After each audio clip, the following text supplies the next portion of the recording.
Salut à tous, j'espère que vous allez bien, c'est Romain et on se retrouve pour la vidéo du jour. Encore une fois un concept que je veux faire depuis longtemps. En ce moment j'en ai le temps donc j'en profite évidemment. C'est un grand classique de la chaîne, le 11 parfait. Mais cette fois, pour modalité, on n'a pas un mercato et des nouveaux joueurs, mais bien un système tout simplement, puisque vous savez, je fais partie de ceux, 80% je pense de la communauté parisienne, qui prône le système à 3, que Pochettino utilise en réaction jusque-là, et dont on aimerait évidemment qu'il l'utilise en action, puisqu'on a vu que ça a changé le cours de certains matchs. C'est à mettre à son honneur dans la mesure où son coaching a eu du coup du sens et a évidemment eu des répercussions positives sur l'équipe, mais on peut aussi le critiquer parce qu'il n'a pas pris le risque de le pérenniser dès le début d'un match, sachant que son système à 4, il n'y a pas du tout d'évolution en fait sur les dernières semaines. Alors, il y a aussi une autre dimension à prendre en compte, évidemment, c'est Sergio Ramos. J'introduirai ma vidéo ici pour vous dire qu'il ne sera pas dans cette vidéo. Vous savez très bien mon avis sur Sergio Ramos, son retour. Je trouve qu'on en fait trop pour un retour à l'entraînement collectif. Évidemment, ça s'est calmé, ça a duré une journée et demie, parce que derrière, il y a eu d'autres histoires qui ont pris le dessus, et puis parce que le PSG n'a finalement pas vraiment beaucoup communiqué sur le retour d'un monument du foot à l'entraînement collectif. Ce qui veut dire d'abord que voilà, on prend de la précaution aussi au niveau de la communication, et ensuite qu'ils le savent très bien. Voilà, on est vraiment dans une phase qui est minime. Ensuite, on ne sait pas s'il va lui falloir 15 jours ou 6 semaines d'entraînement collectif avant de postuler à une place dans le groupe. Ensuite, il faudra faire des apparitions de 15-20 minutes en Ligue 1. Tout ça en espérant qu'il ne se répète pas, bien évidemment. Ensuite, il faudra terminer 90 minutes décemment physiquement, et après viendra la question de son niveau de jeu où on pourra le juger. Donc tout ça, pas avant, je pense, allez, janvier 2022, je pense, et je dirais même minimum, quoi, parce que là, voilà, on arrive à fin novembre, entraînement collectif depuis une semaine.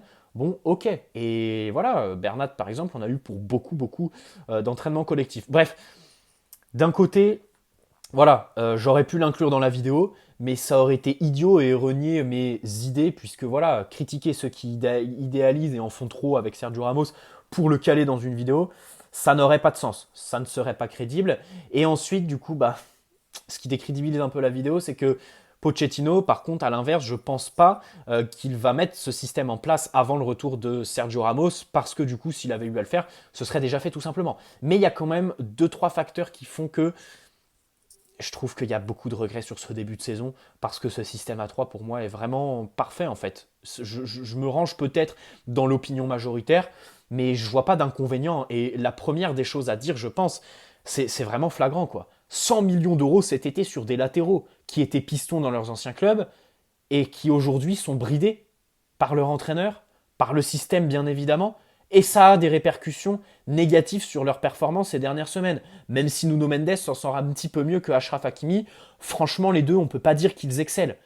Et surtout, vu leur potentiel, vu aussi ce que tu peux en faire pour l'équipe, et leur prix aussi au passage, accessoirement, c'est clairement de la sous-exploitation. Et c'est la première des choses pour moi dans ce système à 3. Et il y a plein d'autres dimensions qu'on va prendre en compte, évidemment. Je ne vais pas tout vous spoiler. Allez, on va commencer au poste de gardien. Écoutez, je trouve que l'alternance, ça me permet de faire un petit point sur ce poste entre Donnarumma et Keylor Navas, se passe plutôt bien. Aujourd'hui, on peut cerner Pochettino. Ce n'était pas le cas en septembre, puisqu'évidemment, dans sa communication, il n'indique rien. Là, on sait que c'est une alternance cyclique, c'est-à-dire que les joueurs ont chacun 2 à 3 matchs pour se montrer. C'est aussi choisi en fonction des échéances. Voilà.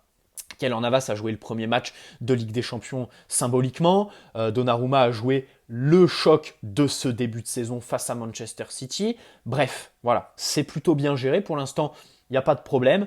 Parfait, comme je le dis souvent, le rôle de Pochettino maintenant, c'est de bien sentir les choses, et dès qu'il sent que voilà, il peut y avoir un problème, remettre en cause évidemment sa gestion pour s'éviter des problèmes. Et si je devais me projeter au-delà de la saison, je pense que dès la fin de saison, il faudra envisager un départ de Keylor Navas, parce que Donnarumma, ça va pas durer longtemps cette situation, bien évidemment. Maintenant, de l'autre côté, vous me répondez, oui, mais alors Keylor Navas, à quoi a servi cette prolongation en mai dernier? C'est vrai, je vous l'avoue, pas grand-chose. Et c'est ici que le club a été assez illogique de prolonger Keylor Navas pour ensuite recruter Donnarumma un mois après. Voilà. S'il n'y avait pas eu prolongation de Navas, ok. Là, j'aurais compris, mais c'est ici que réside un petit peu l'illogique du club. Après, on ne sait pas ce qui a été dit à Donnarumma. On ne sait pas aussi ce qui a été dit à Keylor Navas. Donnarumma, je pense, est arrivé en connaissance de cause. Maintenant, est-ce qu'on lui a dit tu vas alterner pendant 1 an ou 2 ans? ici évidemment est toute la question dont on n'a pas la réponse. Bref, et le nœud du club. Alors, système à 3 défenseurs, on va commencer par le grand perdant, je pense, de ce système. D'un autre côté, j'ai envie de dire, il est un petit peu tout seul, Presnel Kimpembe, qui est certainement pas très à l'aise dans ce genre de système. Le retour de Sergio Ramos va sûrement lui remettre un petit peu la tête à l'endroit, du moins je l'espère, parce qu'il a beau être Titi, il a beau avoir un très bon rapport avec les supporters, avec le projet de fidélité et tout ça, mais je suis pas sûr qu'en fait toutes ces dimensions, toutes ces mesures, tous ces arguments viennent entrer dans une argumentation purement sportive et de performance. Pareil pour sa vie privée. On sait tous que ces derniers temps, ça va pas très bien pour Presnel Kimpembe. Maintenant, la réalité, c'est que nous, on est là pour le terrain. On n'est pas là pour les messages sur les réseaux sociaux vis-à-vis des supporters, pour sa vie privée. Et la réalité, c'est que voilà, ces derniers temps, bah, il a plus l'unanimité qui fait qu'on va dire ah non, faut pas changer de système quand même. Ça va mettre mal Presnel Kimpembe, sachant que tous les autres tours, ça les mettrait bien. Bref, Presnel Kimpembe, je pense que c'est celui qui aura le plus de mal. Marquinhos, alors dans ce rôle axial, dans l'axe évidemment de ce système à 3. Pourquoi? Parce que devant il y a un double pivot. C'est évidemment la plus grosse interrogation de ce système. Je pense que tout partout c'est parfait, à part pour Kimpembe et ce double pivot, que je renforce avec Marquinhos qui joue une sorte de rôle hybride entre défenseur central et milieu lorsqu'il faut contre-presser par exemple.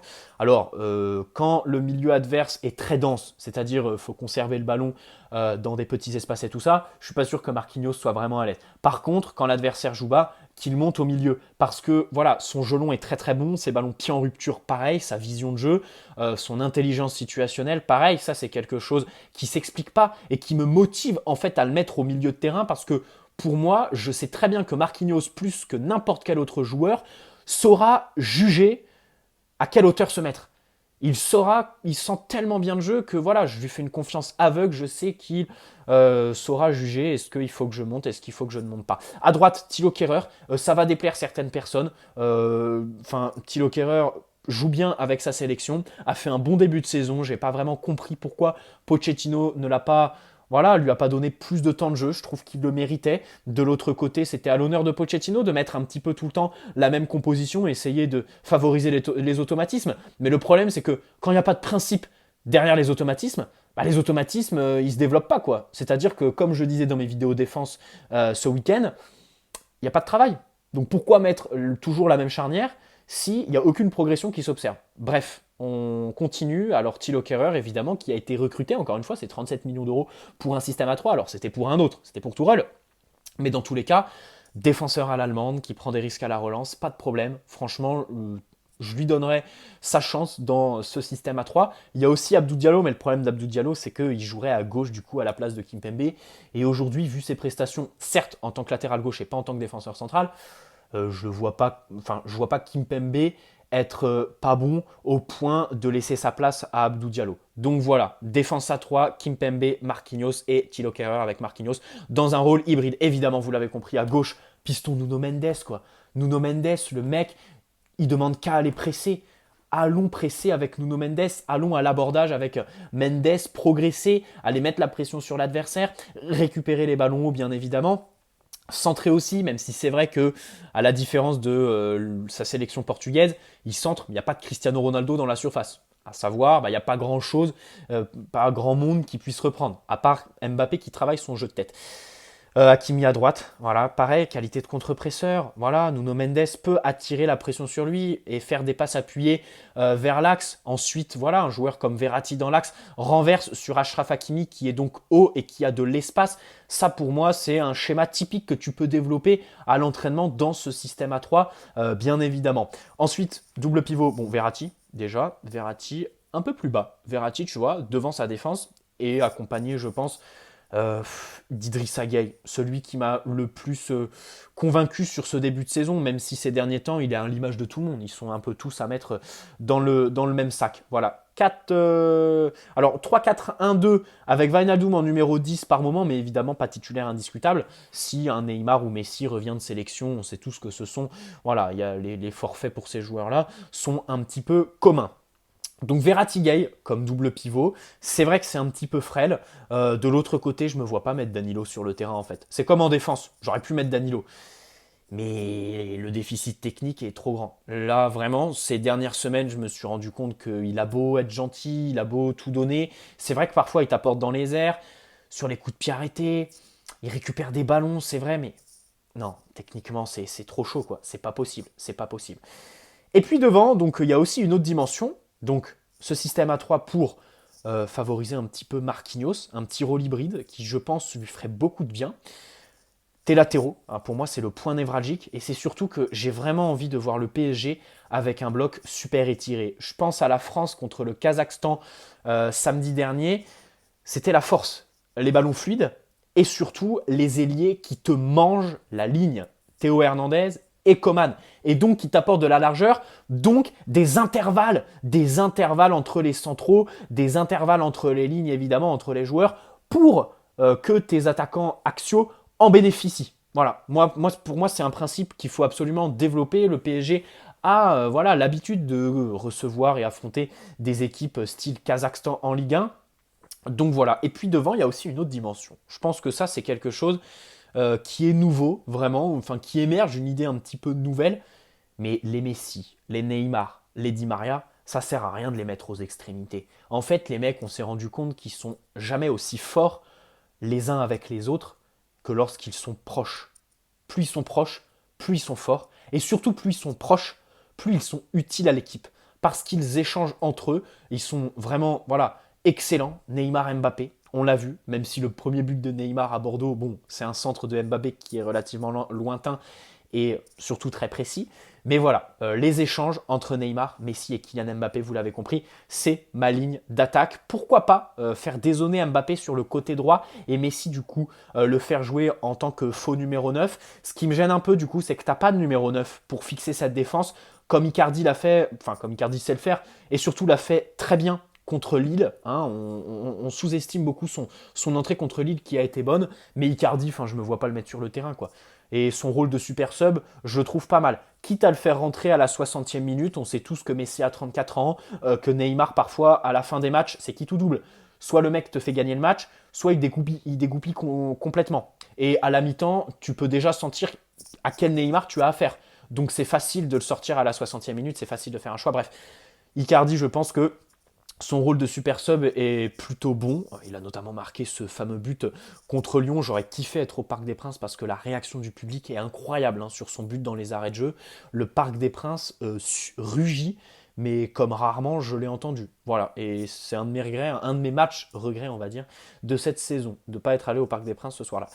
Donc Messi, bon, à droite, mais évidemment pas dans le rôle qui lui est attribué, avec évidemment un couloir réservé à Achraf Hakimi. Je rappelle ce principe de Pep Guardiola, découper le terrain en 5 couloirs, avec Neymar et Lionel Messi du coup dans les demi-espaces, et qui se cherche, qui dézone Kylian Mbappé dans l'axe bien sûr, qui peut dézoner avec Messi, mais aussi faire les appels en profondeur pour essayer voilà, de donner des solutions en profondeur à Lionel Messi, à Neymar, mais aussi pour maintenir la ligne défensive assez haute, pour aussi proposer des solutions aux latéraux.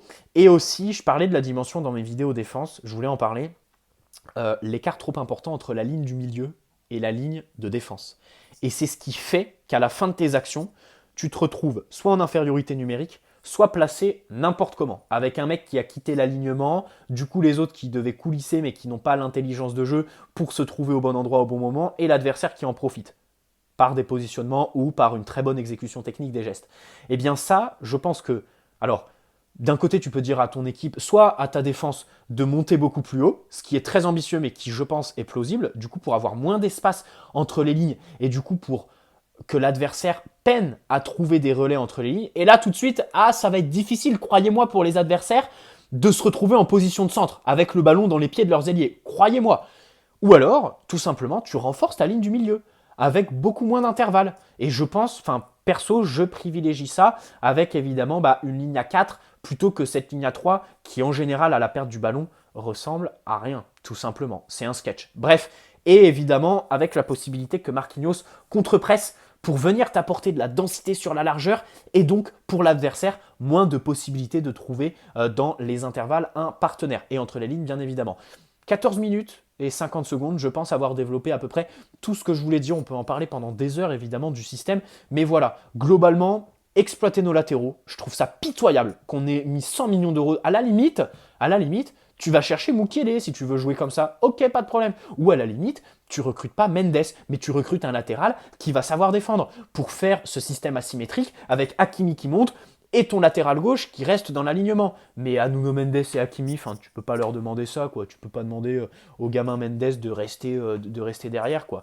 Ensuite, en attaque, favoriser évidemment le positionnement dans l'axe de nos attaquants sans que ça ait de répercussions sur le collectif. C'est-à-dire qu'aujourd'hui, nos attaquants, ils sont obligés de revenir dans l'axe pour se chercher, mais le problème, c'est que sur les côtés, t'as personne pour étirer le bloc. Et du coup, ça fait qu'ils se retrouvent complètement pris par l'adversaire qui n'a pas besoin de couvrir la largeur et qui arrive à mettre de la densité, donc de l'intensité pour récupérer le ballon dans les pieds de Messi et Neymar. Voilà, enfin, pour moi, ça paraît assez exact. Je pense que dans les faits, c'est beaucoup plus difficile. Mais j'espère quand même voir Mauricio Pochettino mettre en place ce style de défense, de philosophie. Et surtout, parce que c'est pas un système défensif. Voilà, pour moi, il faut que le PSG ait de l'ambition, quoi. On est le PSG, bien sûr. Et surtout, c'est la philosophie qui est historique au club. Voilà. Allez, très bonne soirée à tous. N'hésitez pas à poser un like si cette vidéo vous a plu, vous abonner si ce n'est pas déjà fait. On se retrouve très très vite, bien sûr, le plus vite possible. Allez, ciao les amis.